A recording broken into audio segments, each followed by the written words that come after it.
قیامت وہ عظیم دن ہے کہ جسے اسلام میں یوم القیامہ، یوم الدین، الساعہ اور یوم الحساب کے ناموں سے بھی یاد کیا جاتا ہے۔ یہ وہ دن ہے جب پوری کائنات کا نظام بدل جائے گا، زمین و آسمان لپیٹ دیے جائیں گے اور تمام انسانوں کو دوبارہ زندہ کیا جائے گا تاکہ ان کا حساب و کتاب کیا جا سکے۔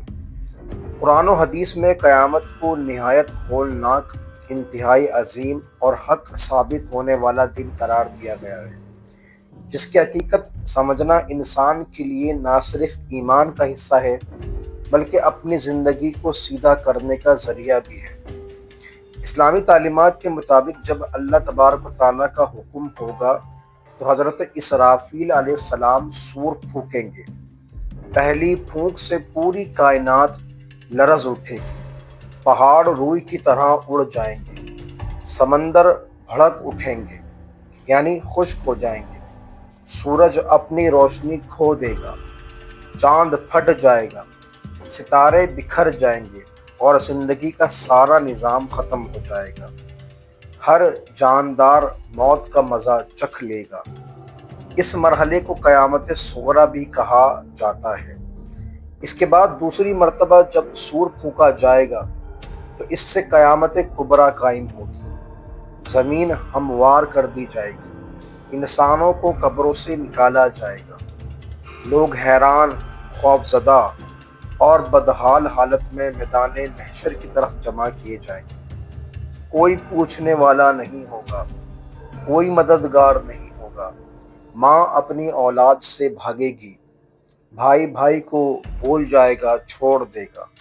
نفسا نفسی کا عالم ہوگا اور ہر شخص کو صرف اپنی فکر ہوگی۔ لوگ ننگے پیر، ننگے بدن کے ساتھ کھڑے ہوں گے، لیکن خوف و دہشت اتنی ہوگی کہ کسی کو کسی کی طرف دیکھنے کی توفیق نہ ہوگی۔ اس دن اللہ تبارک و تعالیٰ کے سامنے میزان یعنی ترازو قائم کیے جائیں گے، اعمال کے ریکارڈ پیش کیے جائیں گے اور انسان نے دنیا میں جو کچھ کیا، اچھا کیا، برا کیا، سب رب تعالیٰ کی بارگاہ میں پیش کیا جائے گا اور انسان کے تمام اعمال اس کے سامنے ہوں گے۔ انسان سے ان تمام اعمال کا حساب لیا جائے گا۔ ہر شخص کو اس کا نامہ اعمال دیا جائے گا۔ نیک لوگوں کے ہاتھ میں سیدھے ہاتھ میں دیا جائے گا، جبکہ گناہ گاروں کو الٹے ہاتھ میں ان کا نامہ اعمال دیا جائے گا۔ نیکیوں کے پلڑے بھاری ہوں گے تو کامیابی ہوگی، اور اگر برائیاں زیادہ ہوں تو انسان خسارے میں پڑ جائے گا۔ اللہ تعالیٰ کی رحمت بھی اس دن بے حد وسیع ہوگی۔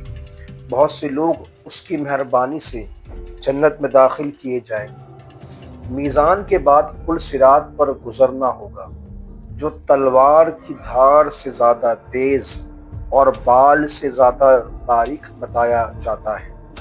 نیک اعمال والے روشنی کی رفتار سے گزر جائیں گے اور بعض لوگ دوڑتے ہوئے، کچھ رینگتے ہوئے اور کچھ اپنے گناہوں کی وجہ سے جہنم میں نیچے گر جائیں گے۔ جہنم دوزخ انتہائی خوفناک مقام ہے، جس کی آگ دنیا کی آگ سے 70 گنا زیادہ تیز ہے اور وہ جل کر سیاہ ہو چکی ہے۔ جو لوگ ایمان اور نیک اعمال کے ساتھ زندگی گزار رہے ہوں گے، انہیں اللہ تبارک و تعالی جنت میں داخلہ عطا فرمائے گا۔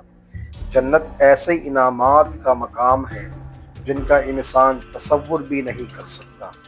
ہمیشہ کی راحت، سکون، خوشی، نہ بیماری، نہ موت، نہ غم۔ وہاں اللہ تبارک و تعالیٰ کی رضا سب سے بڑی نعمت ہوگی۔ قیامت کے تصور کا مقصد انسان کو خوف زدہ کرنا نہیں، بلکہ اسے یاد دہانی کرانا ہے کہ زندگی عارضی ہے اور ایک دائمی زندگی ہمارا انتظار کر رہی ہے۔ اس لیے انسان کو چاہیے کہ وہ اپنے اعمال درست کرے، اللہ کی اطاعت کرے، فرما برداری کرے، گناہوں سے بچے اور نیکیوں میں بڑھ چڑھ کر حصہ لے، کیونکہ قیامت کا دن یقینی ہے اور ہر روح کو، ہر جاندار کو اپنے اعمال کا حساب دینا ہے اور اس کو اس کے اعمال کا بدلہ ضرور دیا جائے گا۔